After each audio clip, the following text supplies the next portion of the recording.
ওরা যেই দিন ভোট গণনা ছিল 4 মে, তো এই দিন স্কুলের মাঠ খালি ছিল।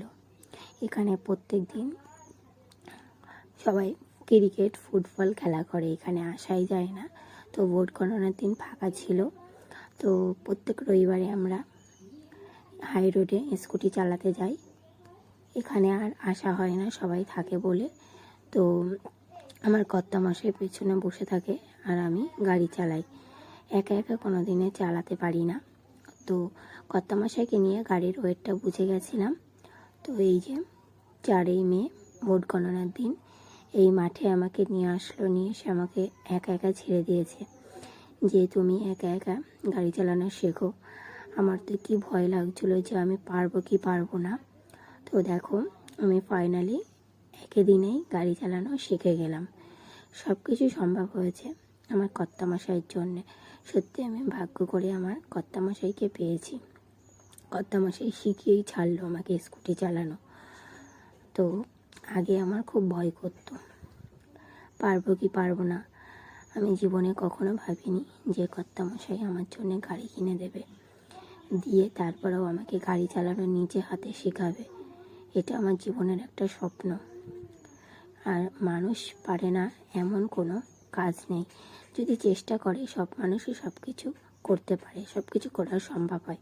চেষ্টার পরেই সব কিছু নির্ভর করে। তো আমি ফাইনালি এই যে স্কুটি চালানো শিখে গেলাম।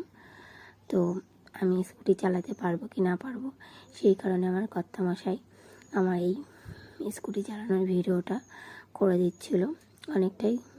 অনেকক্ষণ ধরেই করে দিচ্ছিল। উনি বসেছিল, আমাকে বলছিল তুমি চালাও। তাই আমি দেখো পুরো মাঠটাকে রাউন্ড দিচ্ছিলাম। পাশে অনেক বড় মাঠ, পাশে অনেকেই ছিল বলে একটু ফাঁকা রেখে ঘুরছিলাম।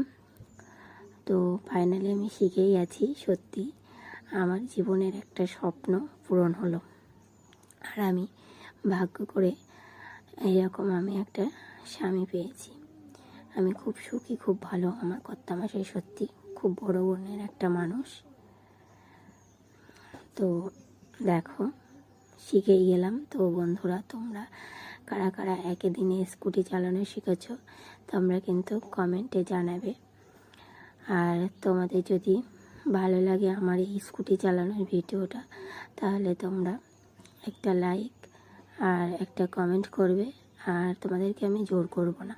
যদি তোমাদের ভালো লাগে তাহলে এই ভিডিওটা তোমরা অন্যের মাঝে ছড়িয়ে ছিটিয়ে দিতে পারো।